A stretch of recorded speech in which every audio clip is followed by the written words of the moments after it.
Salam hörmətli müəllimlər. Deməli, belə bir maraqlı suala baxaq. 54. Verilmiş kütləli cisim üfüqi müstəvidə sabit qüvvələrin təsiri ilə düzxətli hərəkət etdirilir. Hansı ifadələr doğrudur?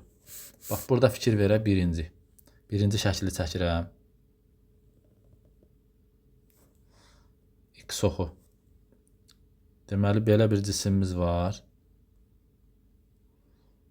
Cismin hərəkət istiqaməti budur, V0. Buna F1 dartı qüvvəsidir də. Buna dartı qüvvəsi deyirəm, yəni F1. Bu da sürtünmə qüvvəsidir də, F2. F2. Aha. Deməli, birinci halda deyir ki, dartı sürtünmədən böyüdür. Yəni, F1 F2-dən böyüdür. F1 F2-dən böyüdsə, hərəkət olacaq bərabər yeyinləşən. Özdə X oxu istiqamətində.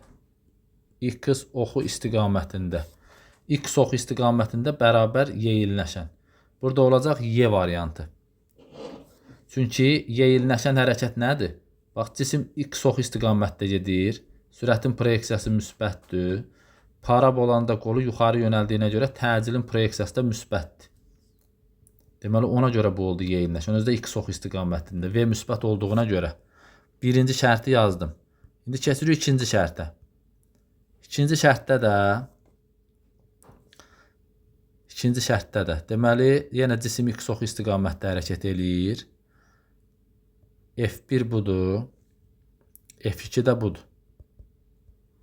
Burada, deməli, burada F2 F1-ə bərabərdir. Hərəkət olacaq bərabər sürətli. Özdə X oxu istiqamətində. X oxu istiqamətində. Çünki sürətin proyeksiyası müsbətdir. Bura uyğundur A variantı. B variantı olmaz. Bu X oxun əksinə bərabər sürətlidir. Keçirik üçüncünə. Üçüncündə yenə cisim X oxu istiqamətində gedir hərəkət. Hərəkətin istiqaməti X oxu istiqamətindədir. F1, bu da F2. Burada isə F2 F1-dən böyüdür. F2 F1-dən böyüdürsə, yəni sürtünmə dartdan böyüdsə, hərəkət olur bərabər yavaşlayan. Özdə X oxu istiqamətində, sürətin istiqaməti X oxu istiqamətində olduğuna görə. X oxu istiqamətində bərabər yavaşlayan. Burada uyğundur D variantı. Niyə? Çünki, bax, cisim üzü yuxarı gedir, yəni sürətin proyeksiyası müsbətdir. Bax, parabolanın qolu aşağı yönəldiyinə görə təcilin proyeksiyası mənfidir.